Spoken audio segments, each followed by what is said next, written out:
I must say it's not easy. Since different clay behaves differently, so it's not going to be tiny, but you can see the principle. I think.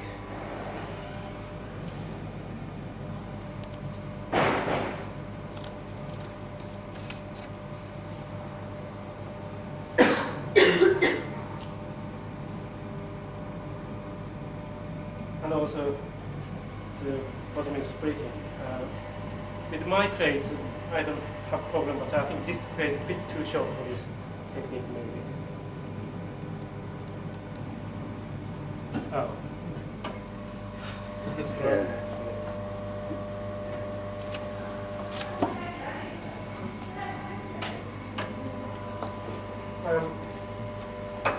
Probably I won't finish it, but that what on that card is made in this method.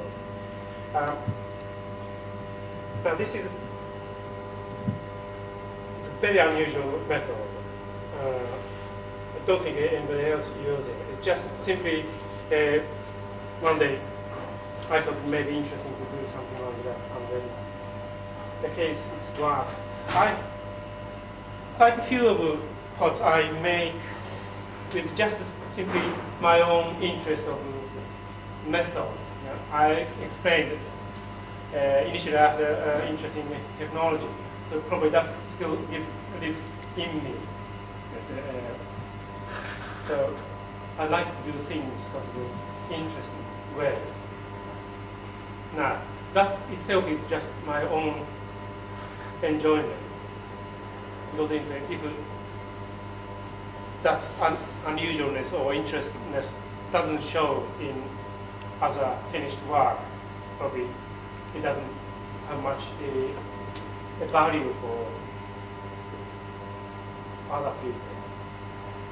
But then that's one of my way of enjoying in my work. So I retain that input. But sometimes, because of the difference of method, it's interesting result can happen. And I think this method works that way. Most of my work have rather heavy expression. But make the bottom rounded this way seems to sort of lift all things very light way. I personally think it's rather interesting visual impact. It's quite different to the flow from the bottom up. And it gives a very interesting sort of theoretical possibility as well. Is I do quite often do this word game, like you're pushing down. Yes, that means you're throwing downward. Then you realize, yes, that's right. We throw everything upwards. Why can't we throw downwards? So it shows other possibilities, doesn't it? It goes beyond something, beyond this one. Now, I must say, I haven't really explored much. But then you can say that the factoring dish I did, it's a flopping dish, that one upside down there, yesterday. In fact, that is sort of throwing downward, isn't it? And probably, possibly, you could go more extreme, like so you set up this wheel head a bit high up like this, and you put board and clay rim outside, and you could probably throw downward.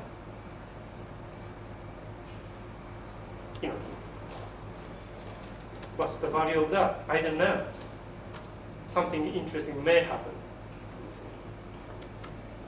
Or you may invent some very easy way to throw.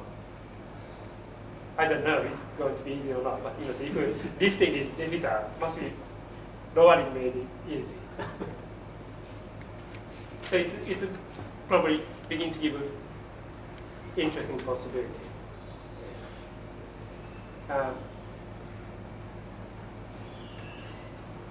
Using what you describing what you're doing in Word is very interesting because it's very theorizing. That's usually open up other alternatives or possibilities. I talked a little bit about it in the afternoon, about well, it's really how to tackle project or how to think. It's how to think as a technique I talked about this afternoon. I put a few more values on.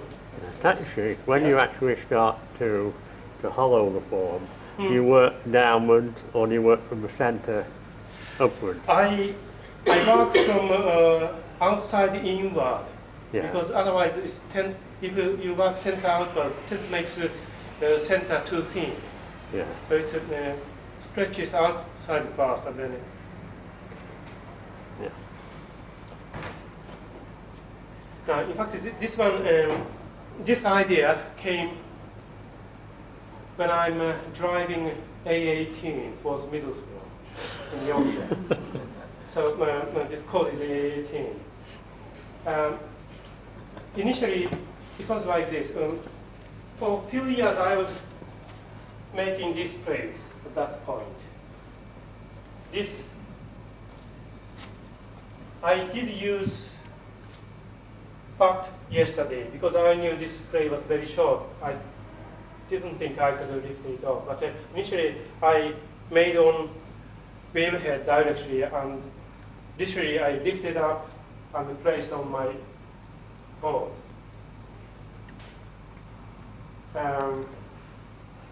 Like I did with that bucket form.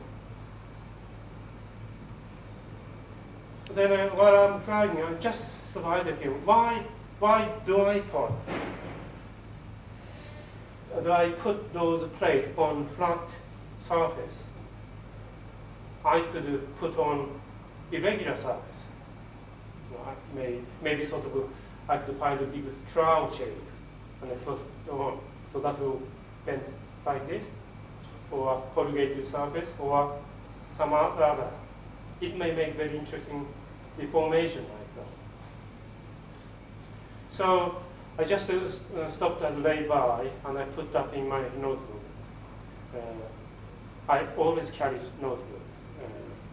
Today I carry A5, Taylor's A5. But when I was a student, well, young, I used to carry A4. I think you should carry A4 and I just put everything in that note. From my shopping list to my dream to interesting observation to somebody's remark, everything. So I just put that idea into, and then wrote on. And I think a couple of months later, in my workshop, oh yes, that one I have to try. And when I tried, first thing I tried wasn't the irregular surface. I made this ring with throwing clay and then pushed. And it's really worked first time. Unfortunately, because it worked first time, I never developed other alternatives. It's still in my notebook. But so again, that's another possibility, you know, placing into reddish surfaces.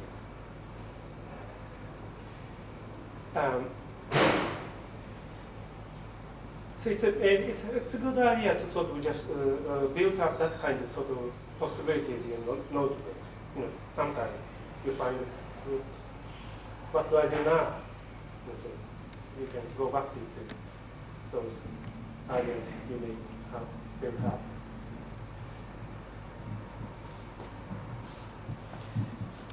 So that is A18.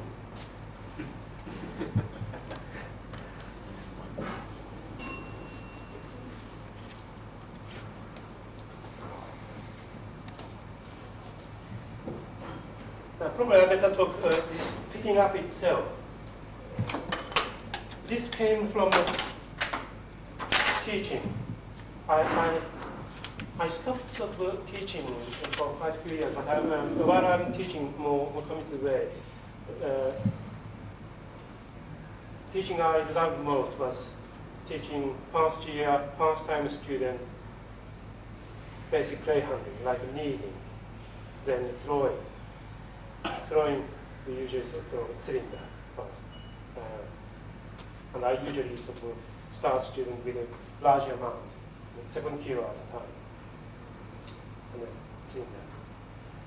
And I sort of believe in showing again and again. So show a few times in the morning, after break show, after lunch break I show.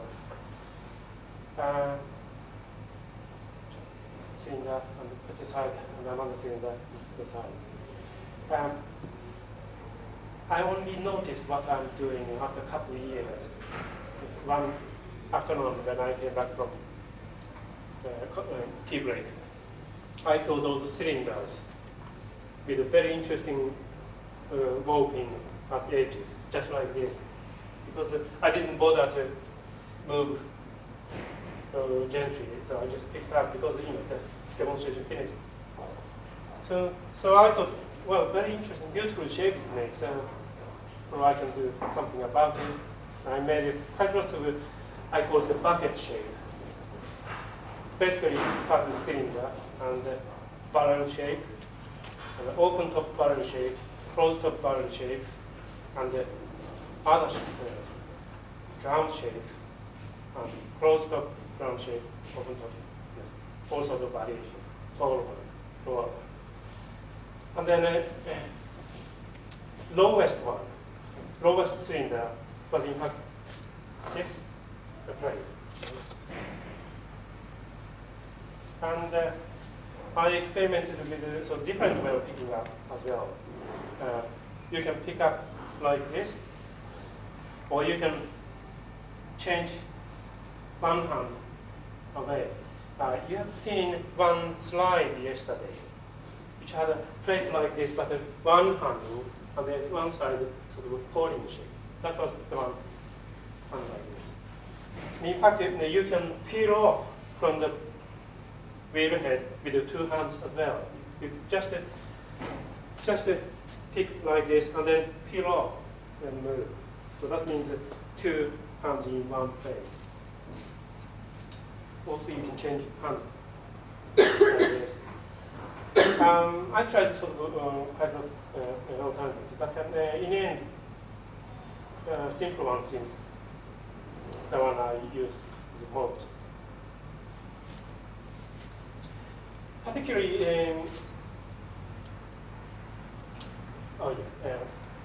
that's how it came. I think probably I'm using this quite a few years. I think probably I should move on to something else.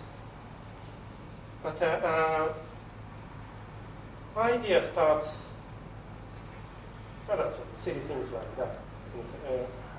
As I said, I was seeing these cylinders for 2 years, but for those 2 years I didn't really notice it. But sometimes suddenly you begin to see it.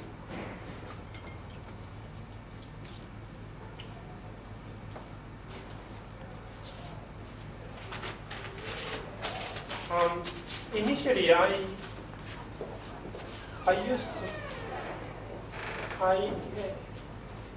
didn't talk much about how it's made initially, because I thought probably just a finished work should speak itself. But I begin to change an idea. In fact, we are interested in many things. If I am interested in Honeywell doing, other people may be interested as well. So it's quite okay to have other interests as well. Yeah, in that sense, I'm not purist, but then I begin to have a lot of doubting,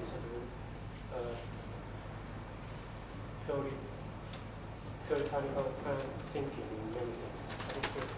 I won't go in, but I begin to have some sort of theory. Probably the problem with this modernism was that kind of sense of puritanical approach.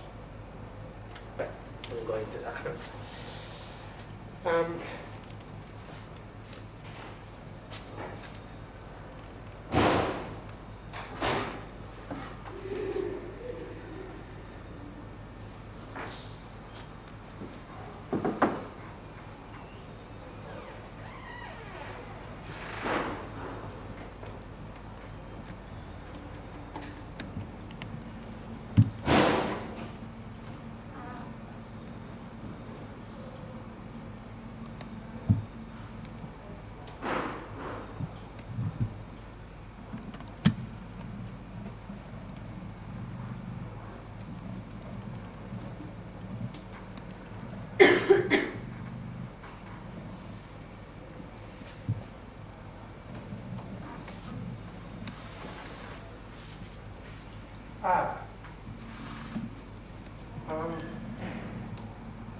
pulled handle. Could I try?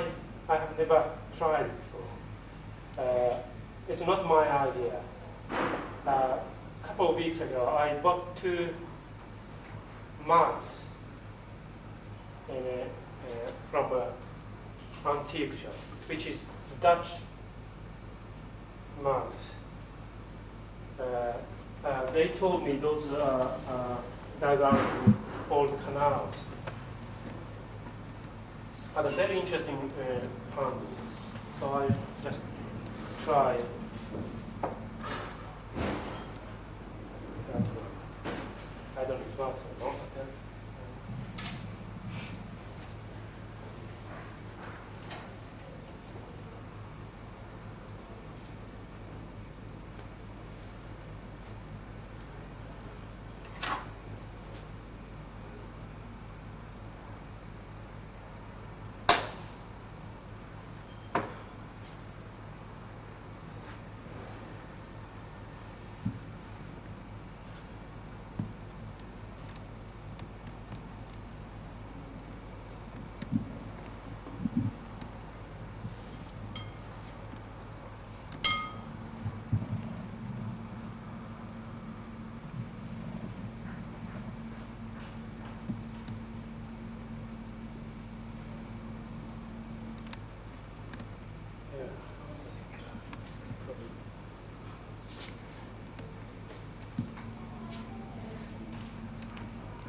But, something like this, but I know what went wrong. I think I needed more volume here.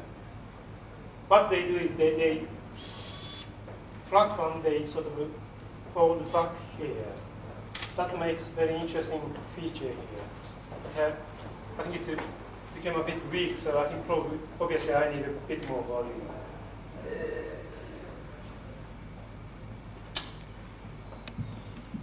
It's I thought interesting. I don't really know much about pottery handle made up, put upside down. It's a quite common thing in glass handle. Glass is usually put upside down. Yeah, I'll work on that. Yeah,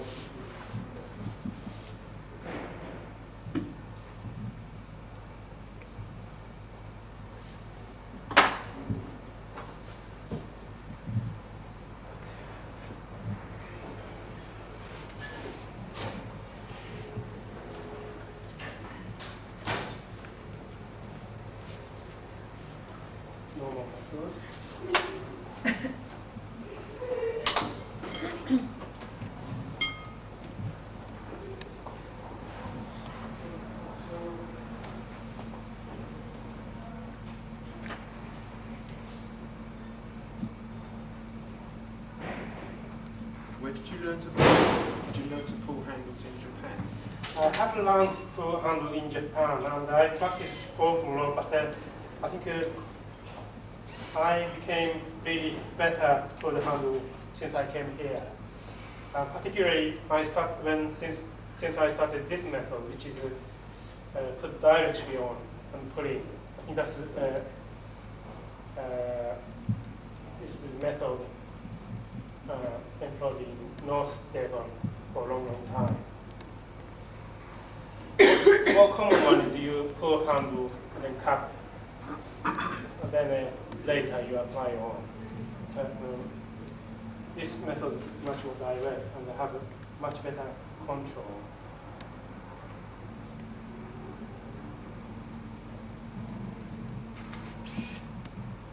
I don't really recommend people to learn pull handle because it takes ages to do reasonably good handling.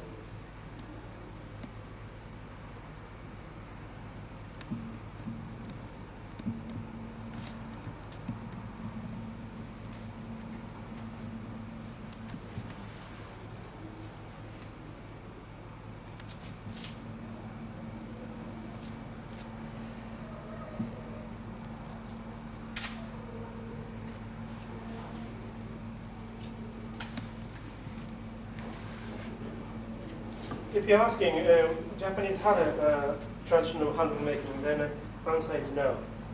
I think wasn't it burnt bleach to handle? Yeah, for the handle making is very much introduced by Barnard.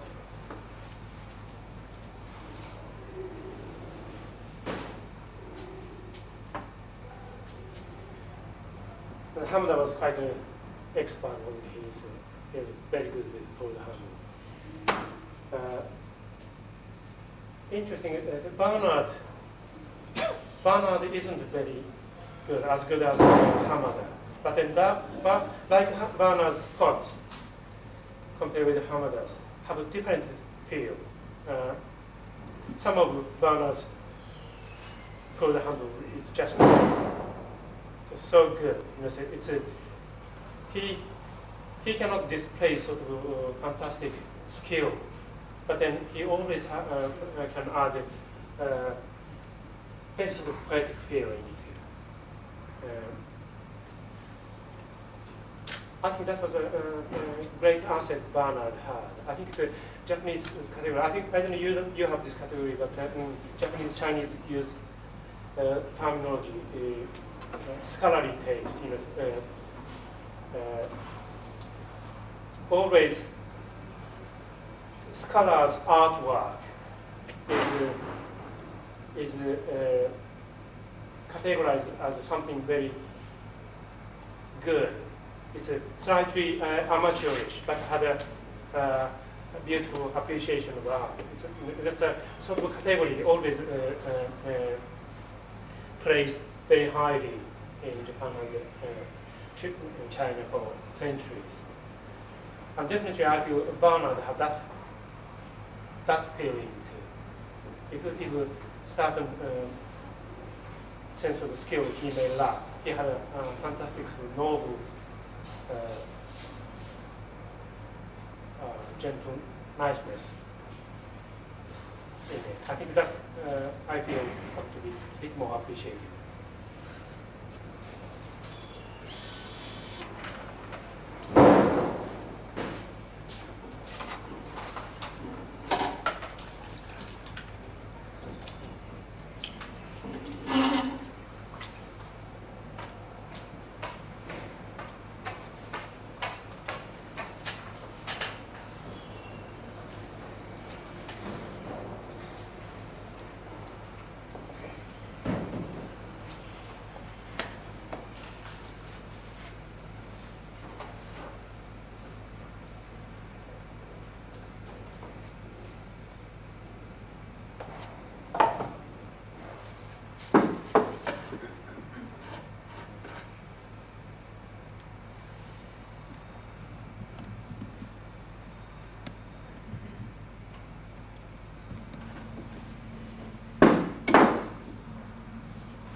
However, it's broken here.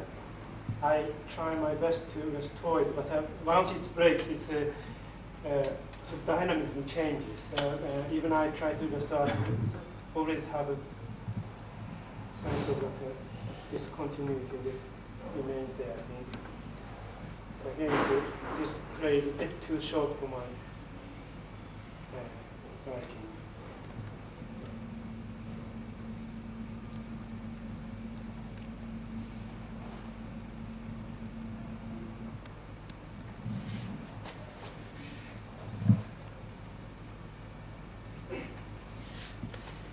It's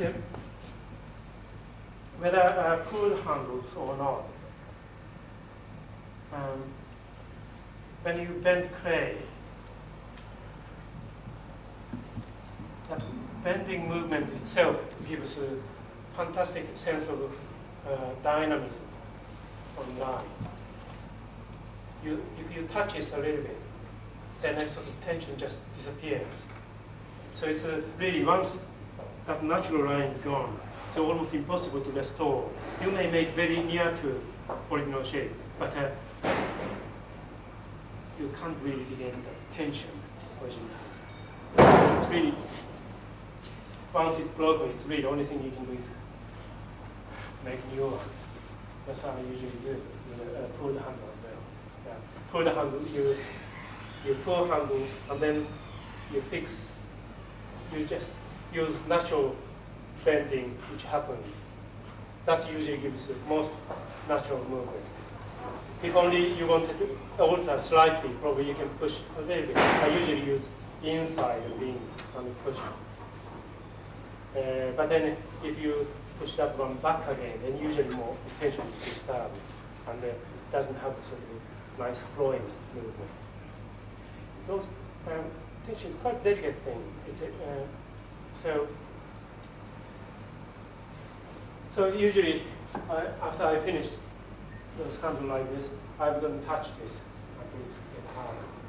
So even just light touch can just spoil the delicate dynamic tension. So this one, unfortunately, is lost it, but you just get an idea eventually.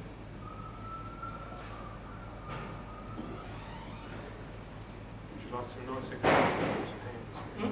Would you like some nicer clay? Yeah, well, I asked different batch of clay this morning, but didn't improve. So I like a little bit of this flaking. In fact, this but that's this case, it's a bit too much. Yeah.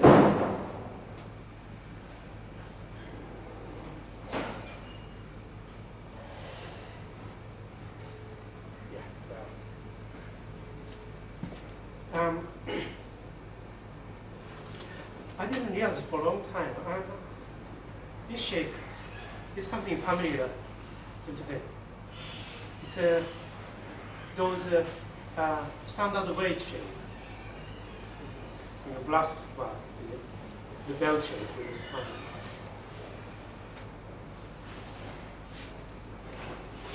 It works as a flower vase very well. Somehow very interesting having handle in between, and you arrange flower in both areas. Just handle in between gives instant sort of sense of depth of flower front and back.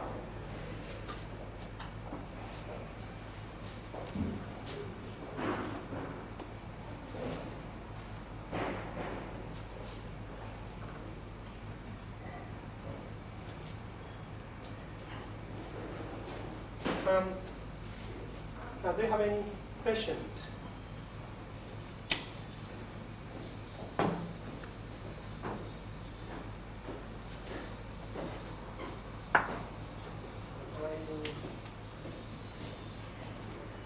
Let me see. What's this look like?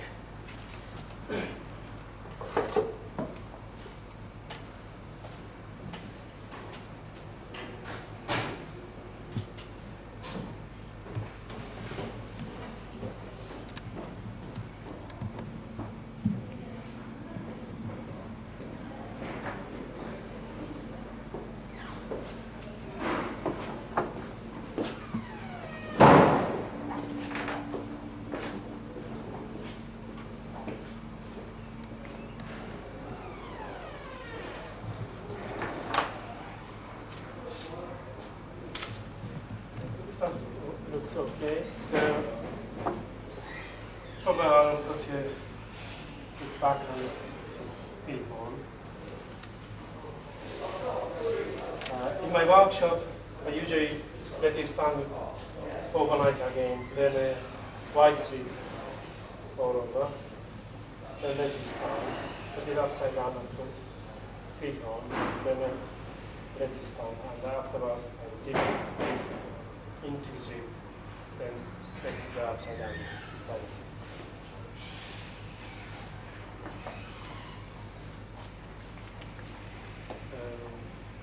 So I just put the feet on this one straight away.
Just repeat, in my workshop I use strip instead of water.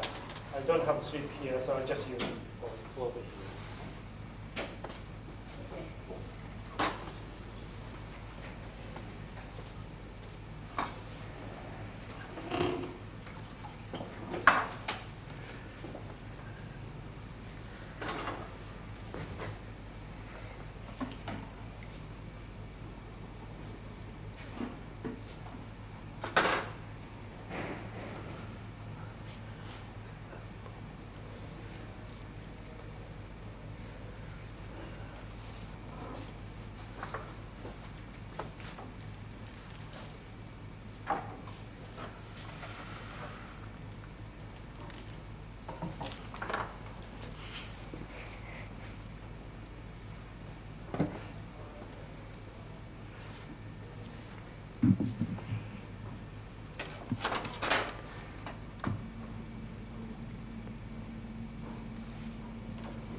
one is broken, but I just don't bother to remake it.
Is your clay just pure?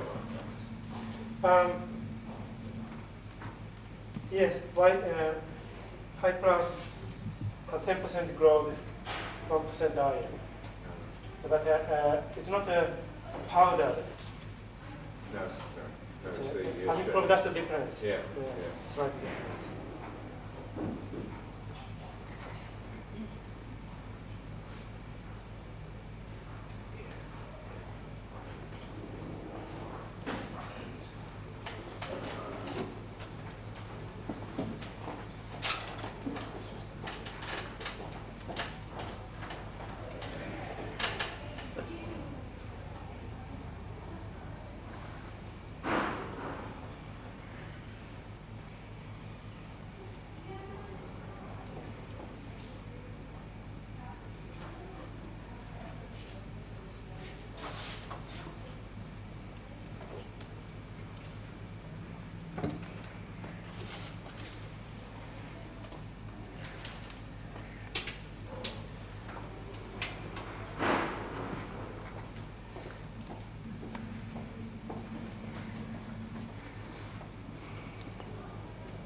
Stability of those legs that I consider. Round foot is probably most stable in the sense which occupy the area. The triangular shape is foot is as stable as the circle which can contain. You know what I mean? You know, because the shortest distance from a center is the here. So in fact, it's visually triangular will have to be quite big to get reasonable stability. So if you make a rather sort of narrow triangle foot, in fact, in reality, stability is very, very weak because the circle contains quite small. You better remember that. Okay, it's you have to consider the size with the overall visual effect. But you could easily end up with a very unstable foot.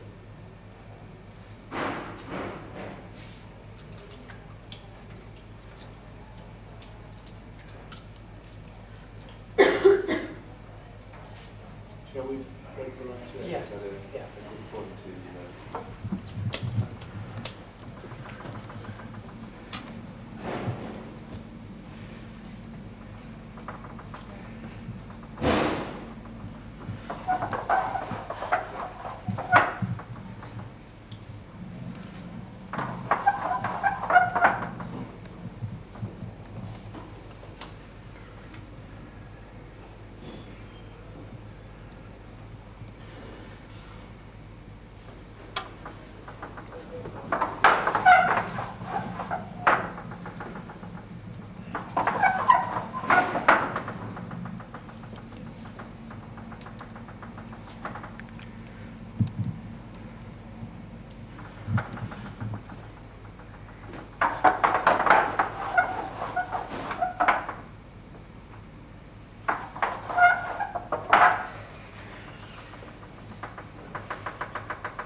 You better come this way. Most things I do here.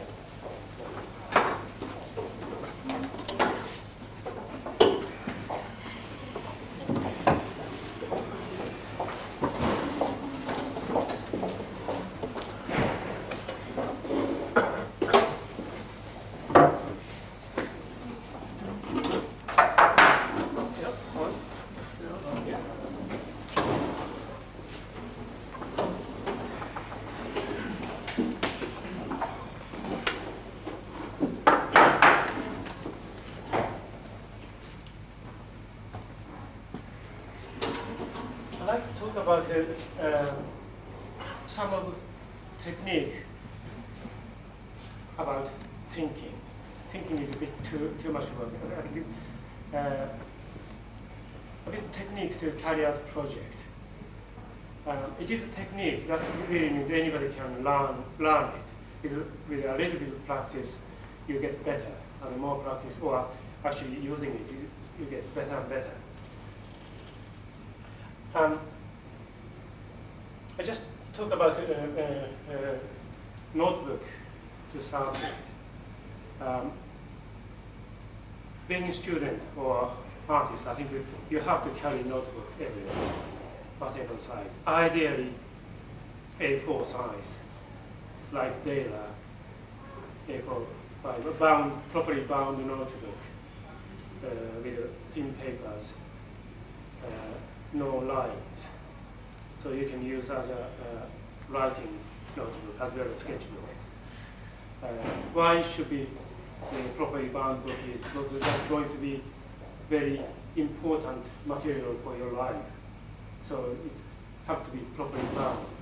That really means those Delas are bound with stitches, not one of those paperback which is glued together. Those paperback have a limited life. It's a bit expensive, I think. Something like those A4 Delas may cost £6–7. Even if you use very extensively, probably you wouldn't go through 2 a year. If you can use 3 of them, you're getting very, very good. Well, you should go through about 2 a year. Now, you can have your own system, but if you're starting, I recommend you use just one notebook at a time. I think something like probably grade theory, you could use grade book maybe, or certain lectures you could use your own. But I really recommend to use just one book. Why that is so is, in one book, notebook, you are sure you always carry the right one. Yes. And that really means you have to have a bag which you can carry that notebook. And you have to carry that everywhere, everywhere. And you have to make it habit. And whatever noticeable things happen, you open your notebook and write it down. Now, situation like this, you should be having your notebook already open on your knee and a pencil. You have to develop certain skill. Like note making can be tricky because while you writing, you miss what people say. Then note making is harmful. So you have to develop certain skill. Write it down while you're paying attention. It's very easy. You just keep your eye on the speaker and you write it down with probably 3 times bigger character than you usually do. Doodle will do. You may find it difficult to read later, but still, that's fine. With a little bit of practice, you can do it. Without paying attention to what you write, you can actually write it down. You don't, and also probably better make sort of a habit of not write proper sentences. I think it's quite often collection of few words, incorrect, very shortened sentences enough. You being an art student, it's a good idea to add a lot of simple drawings, very quick drawings you can do with 5 to 10 seconds. And those simple drawings and a few words, and with the arrows, certain point you reinforce with a word, usually can contain paragraph or pages of writings in tenths of time.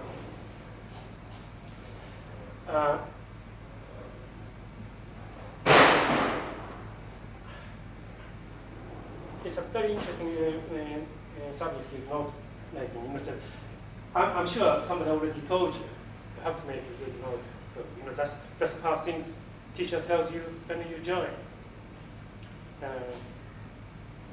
If you don't think anybody said, it's because you have had so many times you developed ear to ignore that, I think. Now, in fact, I don't really believe in certain note makings or sketchbook makings. Certain sketchbook making I discourage.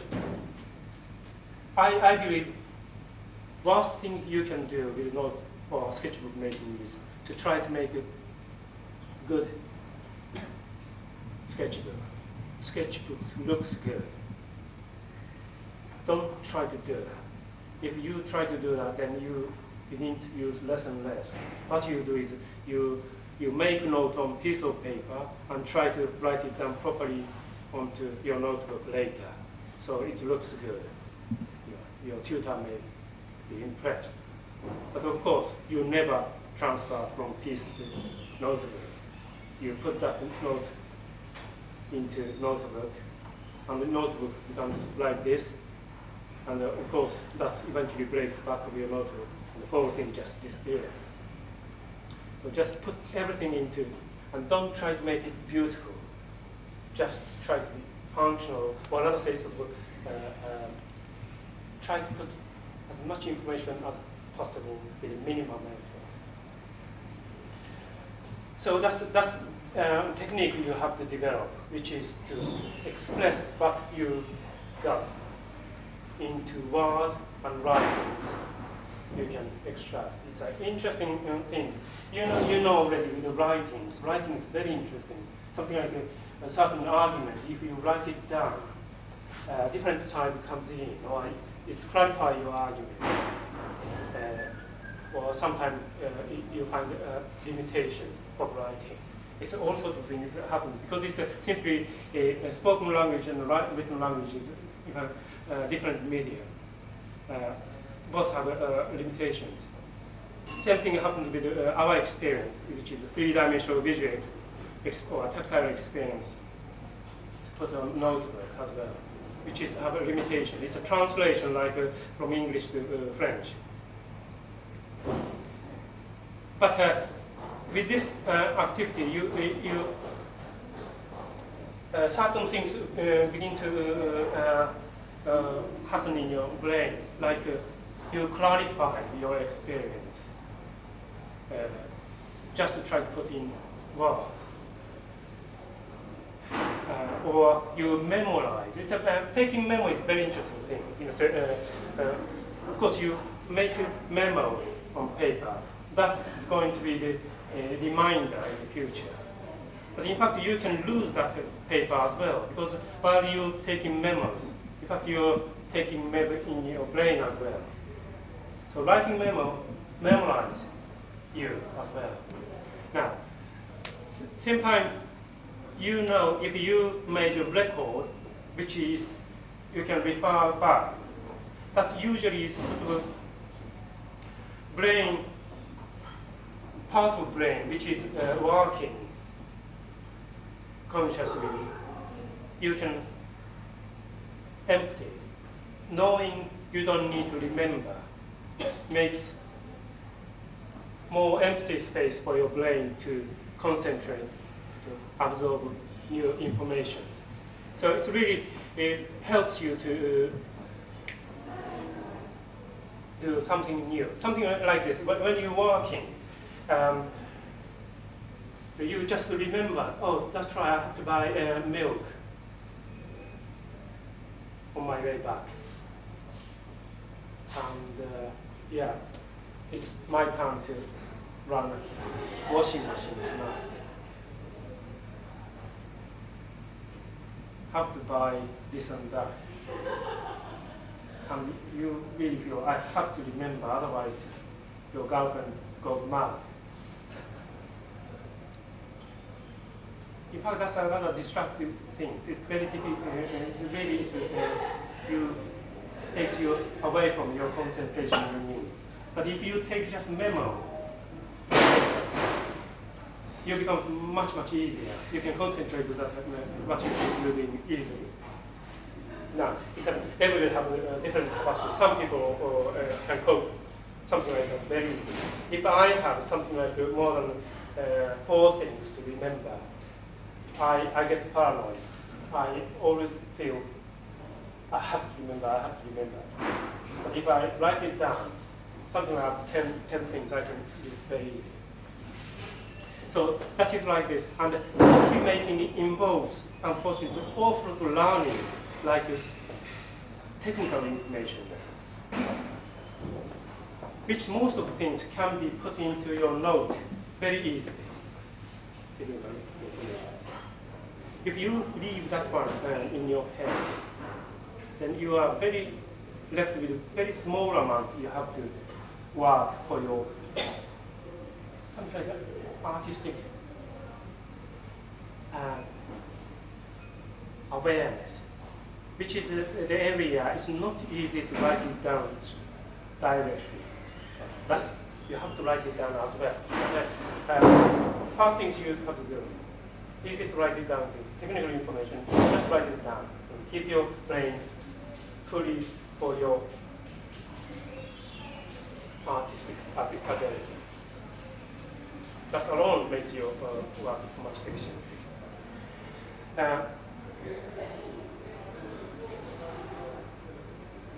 After all, everything happens in our life eventually contribute your so-called artistic development. So not only about pottery, but not only about so-called cultural activity, like little buildings or film you saw or book you read. Of course, you have to write it down. Anything moves you, but also a lot of other things like your relationship or certain sort of everything. particularly I think something emotional, you have to make a very good record or conscious effort to catch that one. So I think that eventually becomes most important part of your artistic expression. But it seems like, what? Is that kind of personal things? Anything to do with the craft? I think the sort of craft we do, everything to do with our emotionality. Now, I sometimes use spirituality, but I'm less probably spiritual, but the emotional side is very important. But some other people, from spiritual side is very important. So I add the word spiritual and emotional side of yourself. You've got to be very aware. So you have more you consciously acknowledge it, better you become about learning yourself. Write it down is very good. So I'd like you to make a journal of your emotional life, as well as all other everyday life. It's not easy to start with note making, because it's, again, how do you write it down, certain things? It's a lot of things you find it very difficult to write it down, because it's describing what, and most of the things we do, we can't describe in words. Therefore, we do this, don't we? If we can describe what we like to do on clay, well, we don't need to make it. The whole point is, because we can't describe. But then, you can't be lazy about it. Why that is so is, in fact, lots of things can be described by word. So that really means if more you try, you realize the things you cannot, at least you can realize the area you cannot describe on word. Therefore, you can target your word much, much easier. Word is one of the most efficient tools for us to think, or probably a word itself is thinking. So you have to make the best use of it. Notebook is one of the most efficient tools to assist our memories. So you have to make the best use of it. Now, always the best tools have a negative side. Tools, good tools, always try to dominate you. Or we develop ourselves to be dominated by good tools. Then all things go the other way around. If your life becomes mere existence to make a good note, of course, whole thing went upside down. Yes? So you have to realize it's a tool to assist you, assist to do what? Keep that question always clear. So language as well. Don't think.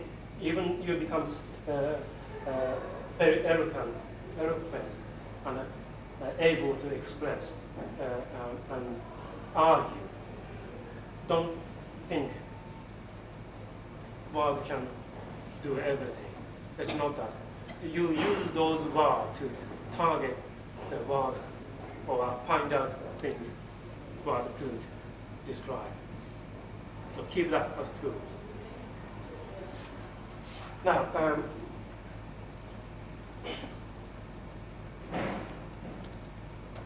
something like tackling a project.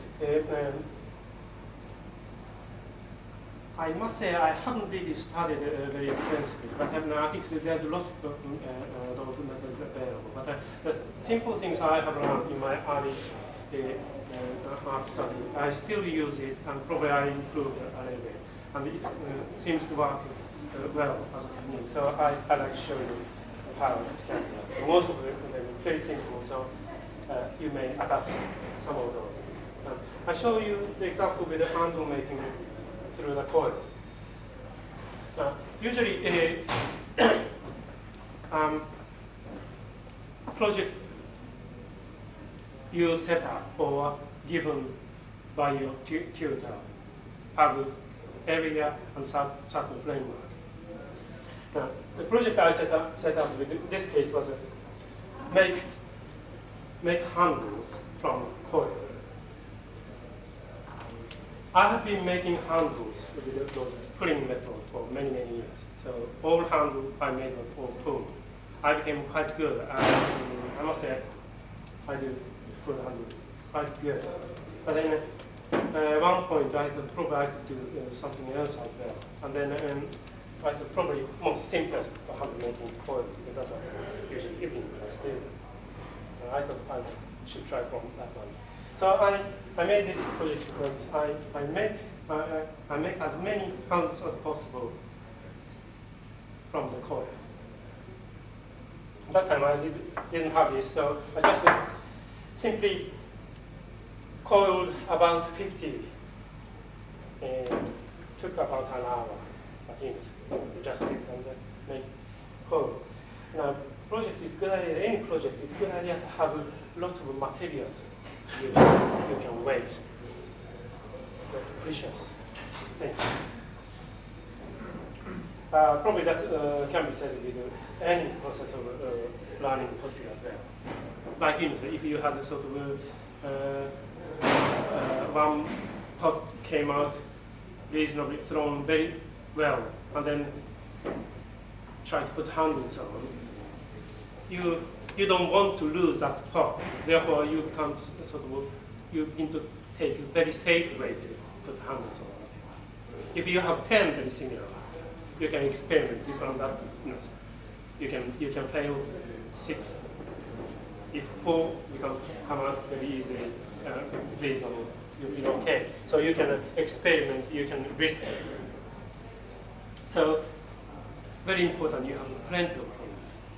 That really means certain basic skill you have to learn vigorously. So you become able to make simple, easy, or hand build. You should aim to hand build very quickly in early stages. So you can risk only. So something like in coils you can make very easy. So just make as much as possible. At that time it was about 50 again. An hour. And once you made sort of a loose framework, you can start from there, or you can make a bit more limitation as well. But I just made a coil and again myself, well, just to make 50 handles. That was how it was. But usually how I do with that one is just simply make as many different handles as possible. Sometimes it's called, I was told, this process is brainstorming.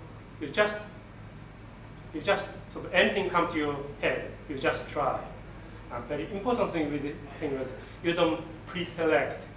What it meant was you just try anything come to your head. You just try. Don't think this may not work or this may be silly. You stop judging it and just do it. Now, that time it happened to be like this. I picked up a ruler and then I sort of started pressing a line like that.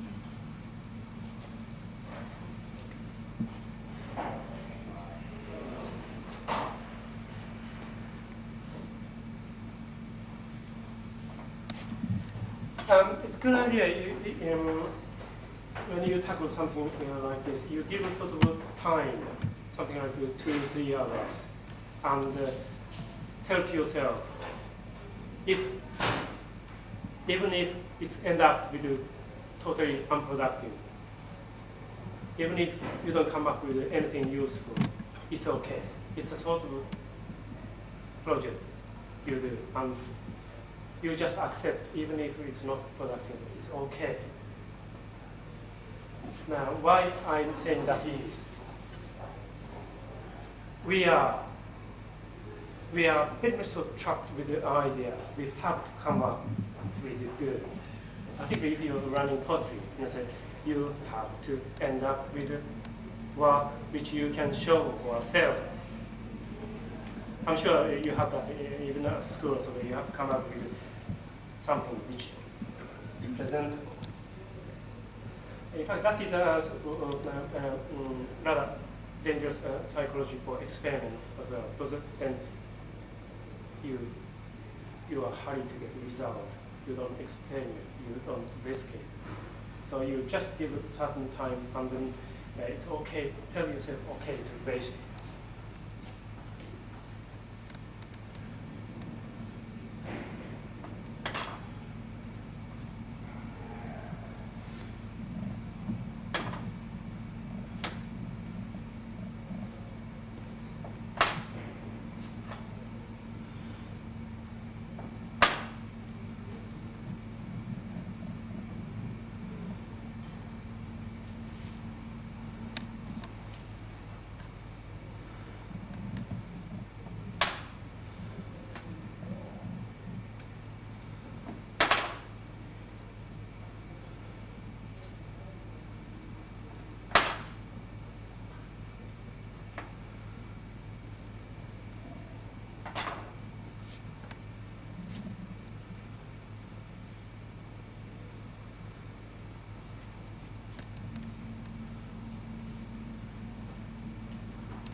So your main concern is to make as many different handles possible.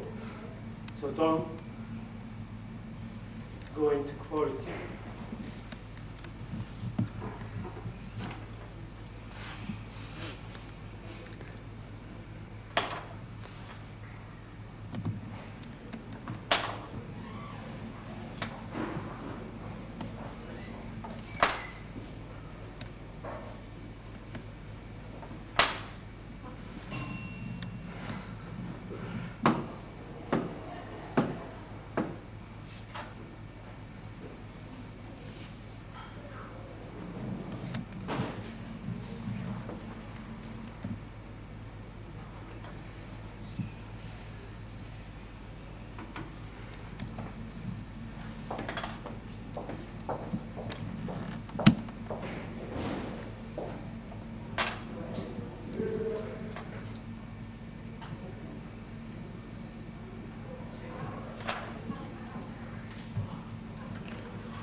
The first time I tried, I think I made something like 29 or so. Then my idea ran out. I just couldn't think of anything. So I call it that as an end of initial brainstorming. I won't go all the way, but something like this. Now I realized that first I picked up this ruler and then applied line, so I just made that as another imitation. Use pattern with a ruler and worked in that framework. With the 29, after you did the brainstorming, what do you do? First thing most commonly done is grouping. You just make a group of work which have a similar quality. I think probably because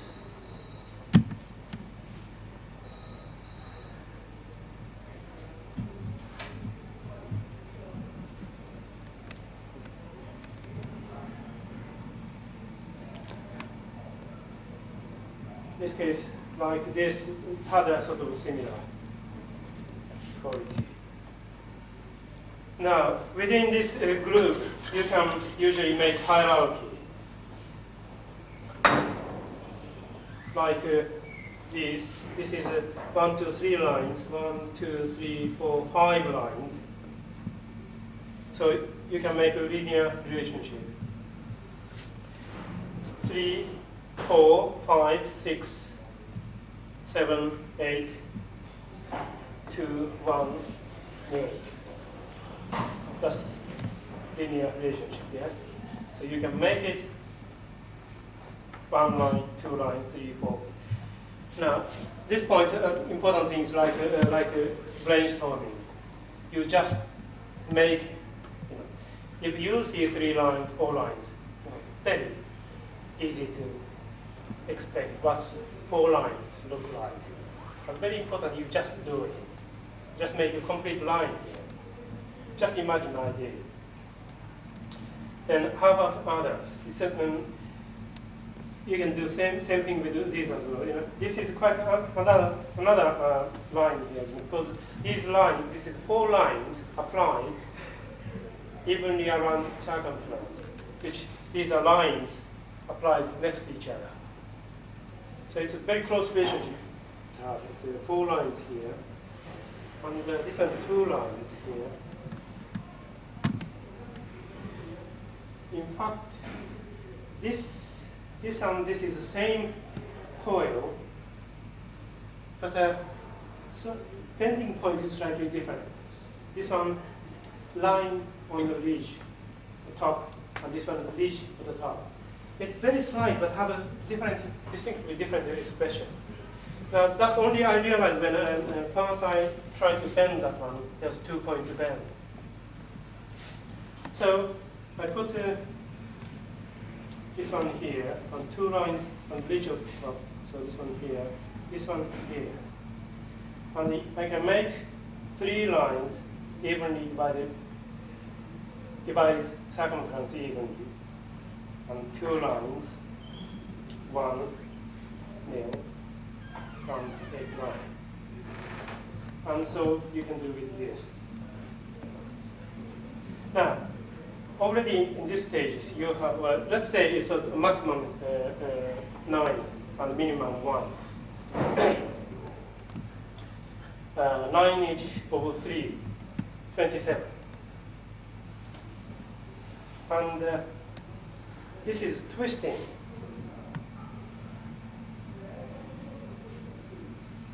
And 4 lines, so it comes here. It can be applied with other numbers as well. But this and this becomes same thing, it's once twisted. So let's think this one goes there. And these can be twisted as well. So you can make another line here. 1, 2, 3, 4, 5. 5 by 9, 45. Now this is I flattened because I'm more used until then I'm more used to with the flat shapes or handles. But that can be applied all of it. Yeah, so that's because it's 90. Okay, this case, that covered all possibilities out of these samples. But initially I had 29, that means other variations are there. So in fact, you realize that initial 29 is in fact potentially covering something like 350. Could be more, in fact. But just imagine if I cover all of it, or if I sort of set certain limitation after, say, 200, I go for other variations. But for the sake of argument, just imagine I have, say, 350 in front of me. Did I do all of it, variation? Of course not. How do you go about the next stages? In fact, you can go back to this grouping stages. You can usually make other groupings, other relationships. That can be possible. But I usually use a bit more sort of interesting method.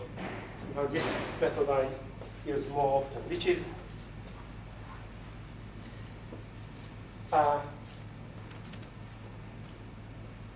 say it aloud what you have done.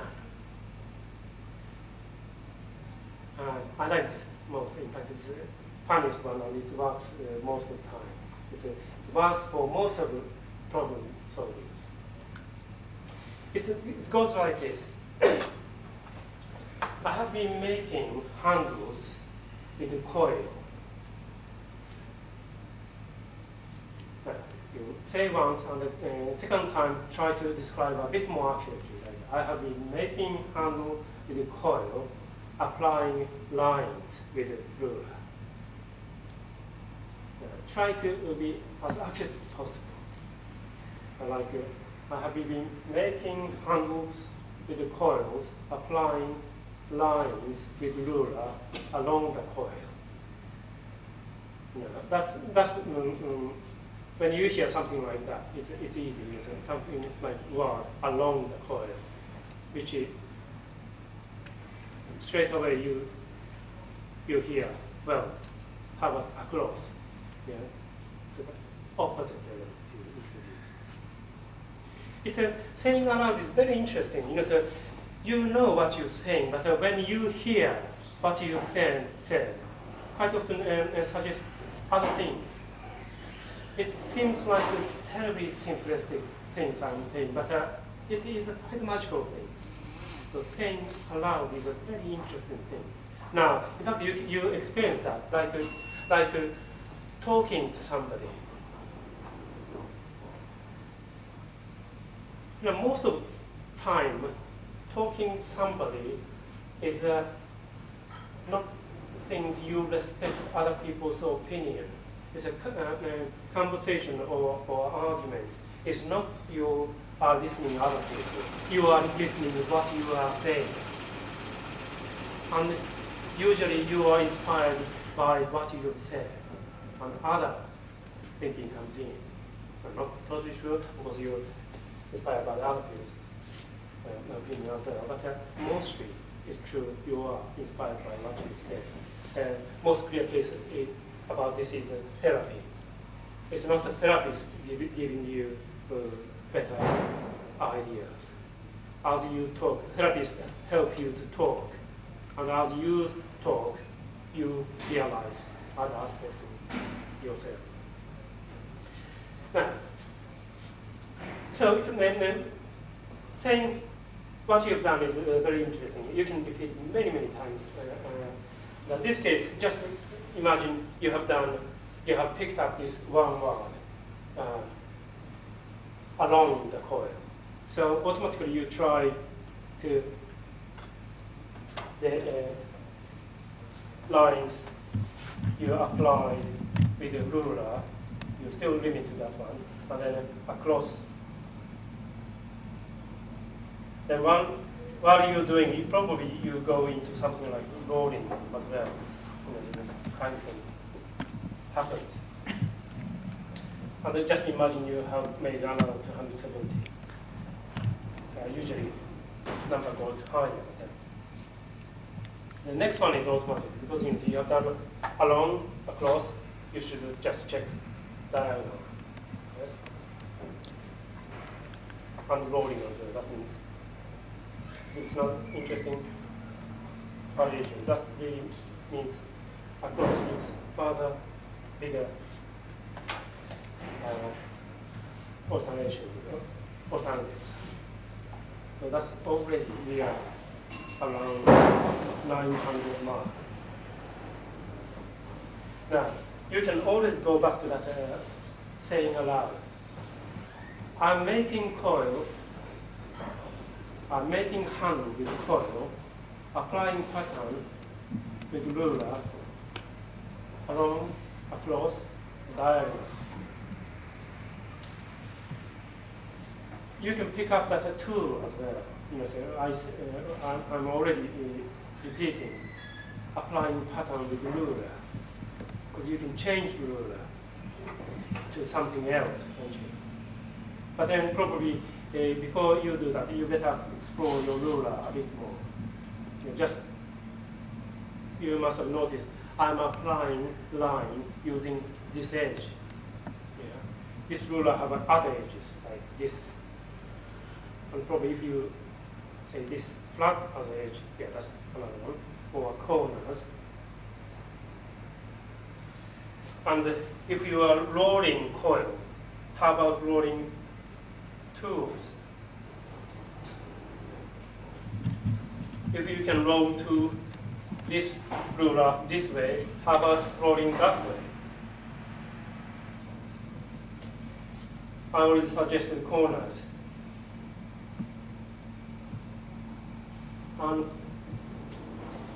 even you can go back to this edge again, but if you see, so far I'm applying pressure just straight down, but you could go sideways, like when you're using corners.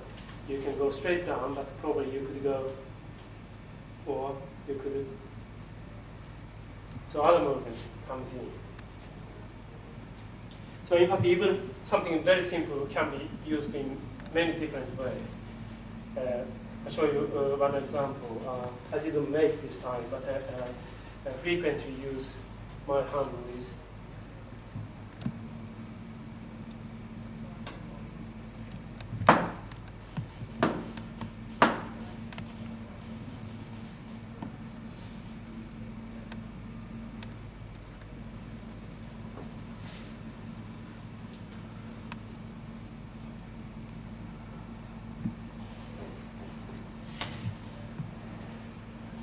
now this is interesting because this is a variation from a diagonal line like this, but changing this angle slightly makes completely different expression. So instead of pressing straight down, you press a bit sideways.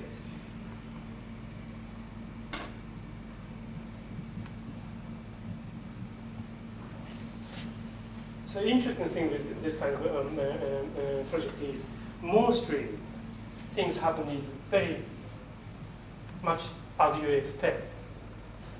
But at time to time, quite unexpected things happen. That's what interesting with actually doing things.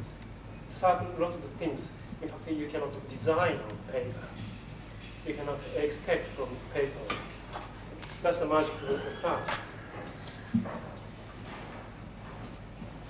Now, so that really means if even you like to go to other variations, you can choose other tools to work with. This is rather simple tool. So if you pick up a bit more complicated one, you can get even further interesting patterns. So it can go on and on. Yeah. As I suggested, this object to this exercise is to find a variation as much as possible. So, end of project is when time comes. This is just a variation of handles. I think so. When you try to find alternatives, I think it's very important. Just stop evaluating and just go for what is possible. Then what do you do? Now choosing. That is the next stage, which is evaluation. How do we choose? What does it mean, good or bad? Well, that's a very fundamental question we have to face for making. Now, I hope the answer for you. simple as that. But then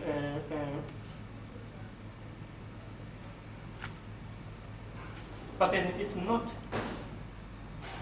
as simple as that neither. You know, so I think probably you could say, well, I know what I like. What I like.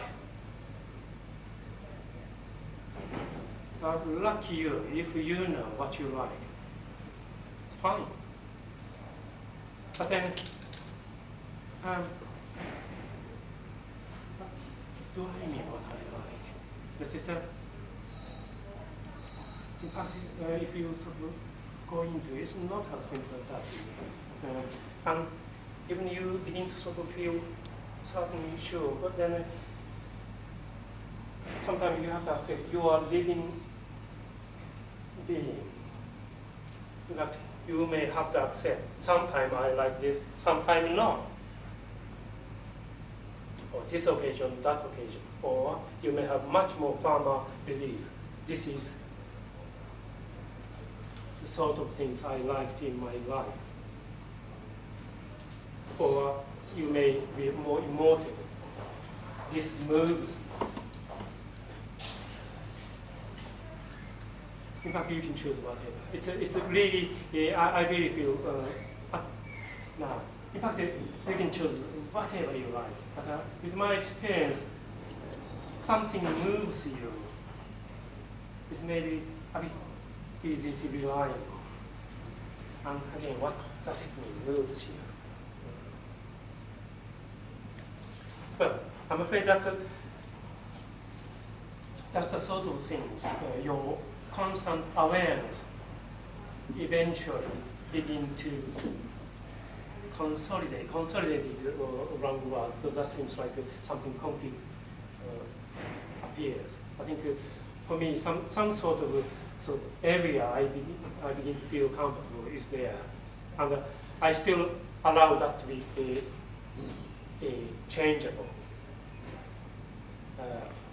That changeable is important, because otherwise I think probably I can easily become dogmatic. But over the years I begin to feel certain expression that is moved the most. I feel more comfortable. I feel passionate about it. I think that's area probably no simple technique can solve you. Now, this technique, what I told you, is a simple technique. More you practice, better you becomes. So you can see alternative way in front of you. So you can choose from it. But the ability to choose is different things. I am sure that's probably, even that area as well, you can choose, you can learn certain technique to make your ability more efficient. But then in the end,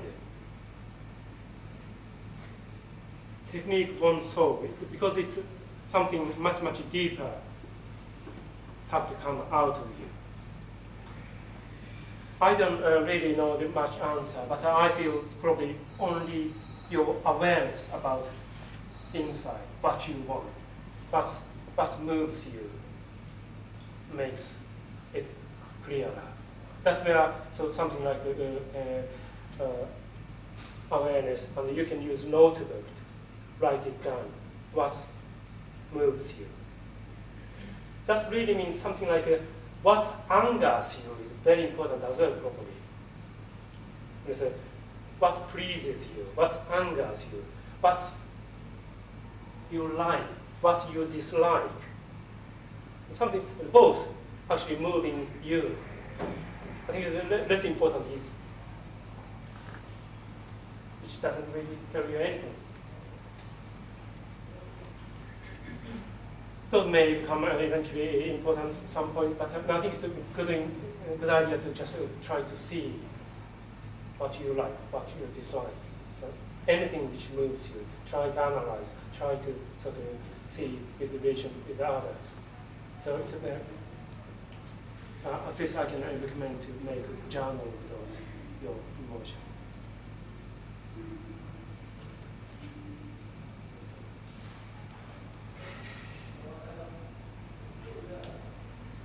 Okay. Do you have any questions? I believe in those areas probably you could find some readings as well. I think something like somebody suggested this method very similar to I think the Bono's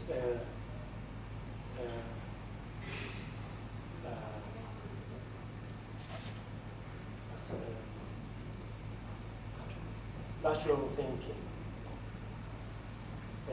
So learning some those technique may help. I haven't really read it thoroughly about it, so I don't know. They usually sort of more concentrate on something like this, management technique. But I'm sure it's thinking techniques are very similar things. And I believe quite a few other publications are available as well.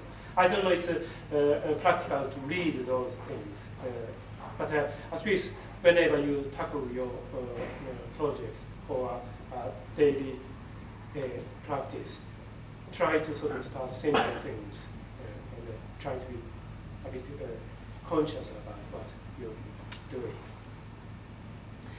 Now, very simple thing helps like at the end of the day, before you go home, you just give yourself 5 minutes to sit in front of what you've done. And open your notebook and just write it down what you have done that day in your workshop.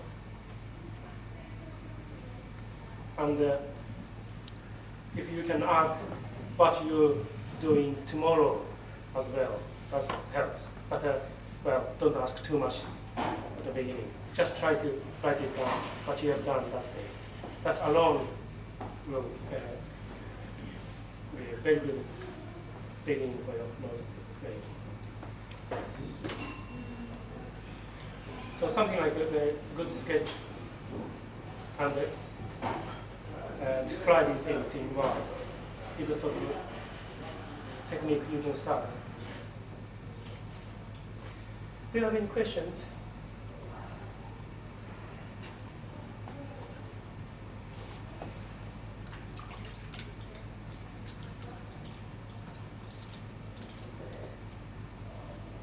Very quiet you are. Thank you again.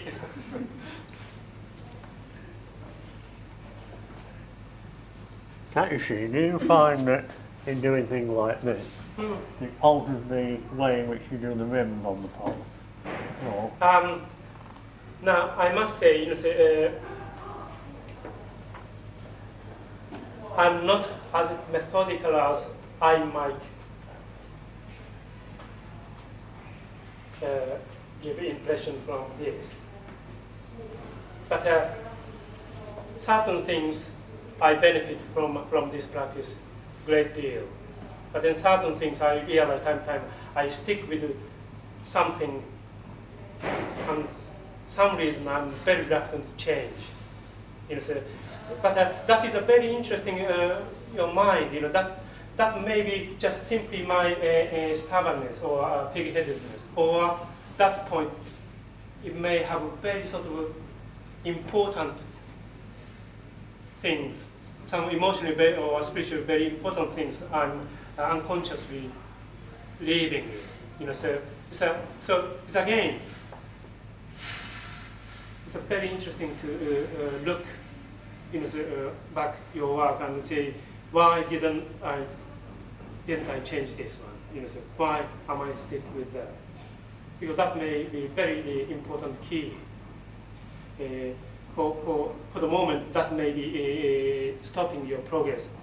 Nevertheless, that may be in future a very important key point is become. It's really whatever.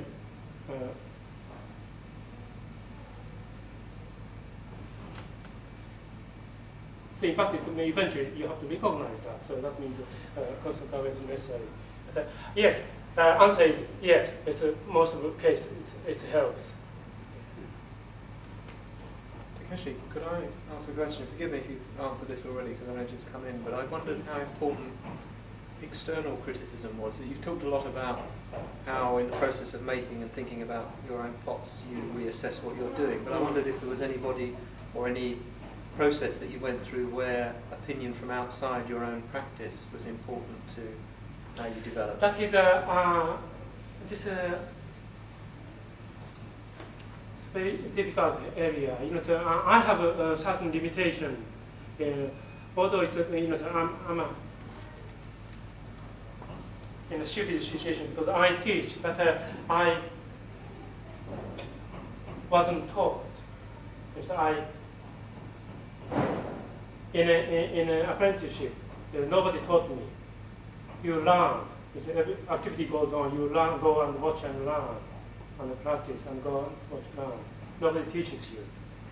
And my apprenticeship was very short. That means that afterwards I'm self-taught. So, but yet I try to teach. It's a difficult point, isn't it? One great advantage in apprenticeship is when you need it, it's there. All the activities goes on. When you are ready to learn, samples there, so you can go and learn. At colleges, it's a very short time, so they have also planned to teach.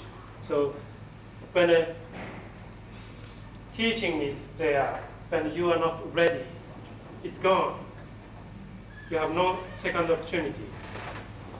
So it's impossible to attune yourself to be ready for given things, isn't it? Although colleges plans teaching very carefully in sequence. So usually if you follow one thing's ready for other, but nobody's perfect. And once you miss it. And definitely a secret of learning is a need. When you need to learn, you learn most. So it's encourages, in a way, it's an impossible situation. But about other people's opinion, it's a very much it depends of your acceptability and teachers' ability to teach opinion, isn't it? It's impossible, so you don't hear your parents, do you? But then same thing when your uncle tells, you may listen. Or you hear clearly and understandably from sympathetic person. But anybody who don't seem to have a sympathy to you, you take as an offense or so-called criticism, which is accusation. Tricky word is criticism. We can easily take criticism as an accusation or put down. And the side of criticizer use that as well. Of course, college education things are far more sophisticated and careful. But our mind is a tricky thing. Even between best students and teachers, sometimes personality clash happens, and then teaching becomes not possible. In old days, it was okay because we used to have numbers of alternative tutors. So when things didn't work, we changed tutors. But today, we don't have that kind of luxury. Obviously, if you are learning, you have to be clever. Isn't that so? It's probably that maybe another technique you have to learn. you don't take as a personal insult. But it's very difficult because all of us are very insecure beings. We can't take easily criticism as a objective exercise. Like everyday life, so even very small things, we can be threatened and unhappy. So that's, I think, you don't have much control to do. So only thing you can do is you change yourself. You make situation as positive as possible. So that means you have to develop a certain sense of listening. I think somebody, as a friend of mine, he's a youngest analyst. He said, he told me one episode. I think it's David Hockney went to some exhibition, and he walked in and walked out and said to a friend, nothing to take, he said. It's interesting. He didn't go this exhibition to assess quality of work. His mind is clear. He went there to take something, if anything he can take. That's all. It's a very clear mind, isn't it? And it's, yes, a bit shrewd maybe, but I think it's nice to know somebody's mind is clear. I think you've got to be like that too in art colleges. But it's opportunity, hundreds of opportunities there. You have to be clear. You're here to take it. And take as much as you could. Then if you're clear about it, there's no space for being personally insulted or threatened or. In a way, education is not possible, but learning is. Well, we know that story about horse and water, don't we? So you got to be thirsty horse.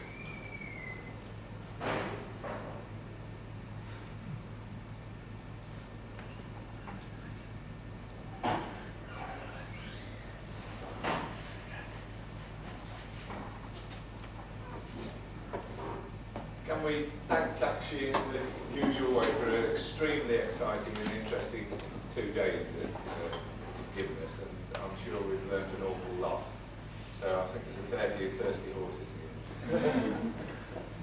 Thanks very much indeed.